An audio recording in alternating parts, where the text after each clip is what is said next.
What's going on, everybody? Welcome back to the channel. Hope you're all having a great day. And if you're new to the channel too and want to hit the subscribe button, that would help me out immensely. Today I am going to be swapping out the alternator on the Mark II. I'm not having any charging issues, but the other day my buddy Rick and I knocked out the timing service on the Mark II, which I really wanted to film and go more in depth to show you guys that the timing job on a 1JZ is incredibly easy. We were done, I think, within 30 to 45 minutes. Then again, my buddy Rick is a master 1JZ mechanic and just a mechanic in general, but it was an easy job. I'm really sorry I didn't film, but I do have a couple of pictures I'll post right now on just how bad my 1JZ VVTi was leaking. So there is a plethora of variations you can use for alternators for your 1JZ. You can use them from the IS300, Toyota Sequoia, which I believe you do have to modify. But today I will be using a alternator from an SC430, Lexus, Toyota. Just doing some more research on the forum pages. I believe the current alternator I got for the 1JZ is a 90 amp. The SC430 alternator is a 130 amp, and it is a direct plug and play 3-pin. I believe I just have to modify one of the brackets here, just have to trim it, which is no issue at all. I have it ordered from my buddy Chris at O'Reilly's. We'll go ahead and pick it up.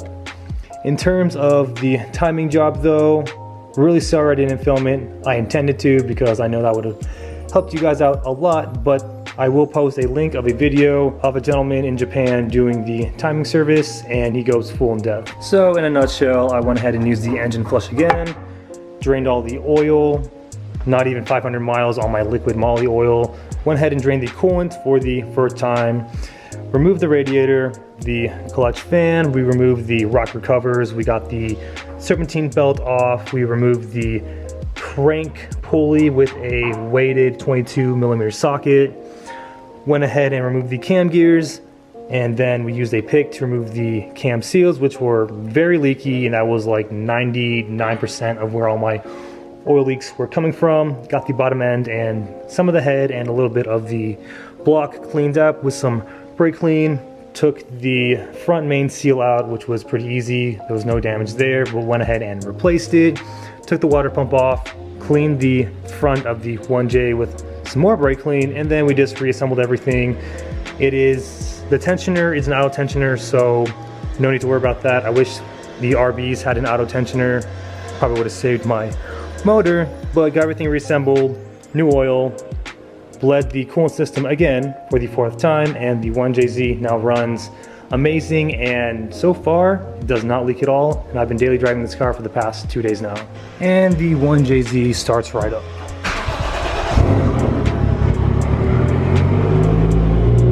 It may be time to finally invest in a nice double-din radio.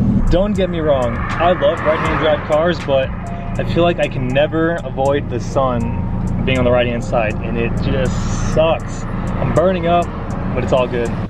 Back home, here we have the SC430 alternator. This is a remanufactured alternator, but it is to exceed or compare to OE specs. Here's the part number if you're going through O'Reilly's. Brand is Ultima. I was actually going to order one of these just through the Lexus dealership, but shout out to my boy Chris for giving me that homie hookup. So it should be pretty self-explanatory. We'll go ahead and take the belt off by using the tensioner down there. Zip off the top bolt, which I believe is a 12, and the bottom bolt, which is a 12. Disconnect our ground and our power source. Okay, so we got the stock alternator out. As you can see, it is very dirty and very worn, and to the left we got the replacement. In terms of the alternators themselves, they are pretty similar. The bolts slide through each individual hole. The pulleys, on the other hand, OEM or factory is bigger, and then the replacement is a little bit smaller. I'm gonna test this pulley first, and if it doesn't work with the belt, I'll just swap the pulleys out, give this one a good clean. The grounds are good, and then also we got the 3-pin on top, and then on the replacement we have the 3-pin on the back side. So I'm gonna go ahead and test fit this and see where we have to shave. I'm thinking it's this bottom portion here. If not, it's gotta be this hole here. Did some mocking up, and we do need to shave about 4 to 5 millimeters of material off the top bracket here. Just kind of line this up with this, just so the pulleys all meet perpendicular and there's no weird binding. So I'm gonna go get my Dremel and we'll go ahead and take off a little bit of material at a time, test fit, repeat until it sits how it's supposed to. Just got done shaving about 4 millimeters of material off the alternator. Looking good, got it as clean and as flat as I possibly could. Now I'm gonna go ahead and test fit and see if we need to shave off a little bit more or not. Just got done reinstalling everything. Alternator sits perfectly, shaved about 4 millimeters of material off the top bracket there. If you can see, sorry guys, the pulleys are all perpendicular to each other. Serpentine belt looks good, it's all seated. The 3-pin connector connected right up to the alternator, so that's good. Got the ground on, which is good as well. Just gonna double check the bolts to the alternator bracket and we'll go ahead and fire the Mark II right up. All right, belt's looking good. It's not doing anything weird like wobbling set direction. Happy about that.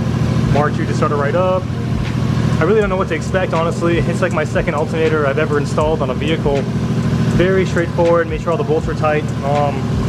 I guess I'll know once I drive it more consistently if the alternator works or not. I don't have a ohms reader to see how much the battery's reading and or how much the alternator is putting out, but it should be between 13 to 14.4, I believe, volts. So far so good.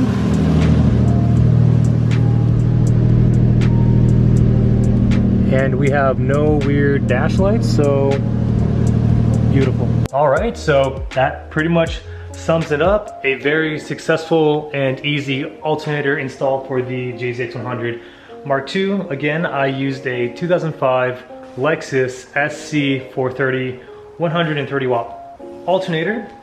Bought at O'Reilly's, AutoZone, I'm sure any auto parts store in your area. Definitely the Lexus dealership if you want to get it OEM, but so far so good, fit good. Just shaved off 4 millimeters of material off the top bracket. Everything is cordial, belt's good, charging is efficient. So I guess that's that's really it, guys, honestly. Next paycheck, I am gonna go buy a new battery. I'm going to go with an Optima yellow top. I believe the size is D34. That fits the Mark II. And yeah, go from there. Next week I have an alignment at Eden Customs. Really happy to see those guys again. And after the alignment, the Mark II is pretty much done. I don't know if I mentioned this in the last video or in the beginning of this video, but I do want to invest in, I guess, audio system in terms of a nice double din for the Mark II since I'll be daily driving the car. The exhaust sounds nice. There's not a lot of road noise, but I really like my tunes. Really like my tunes. But other than that, guys, that is all I have for you in this video. If you have any questions regarding the alternator install or anything about the Mark II that I've done so far in the series, please let me know. And remember, aim high, drive low. We'll catch you next video. Take care.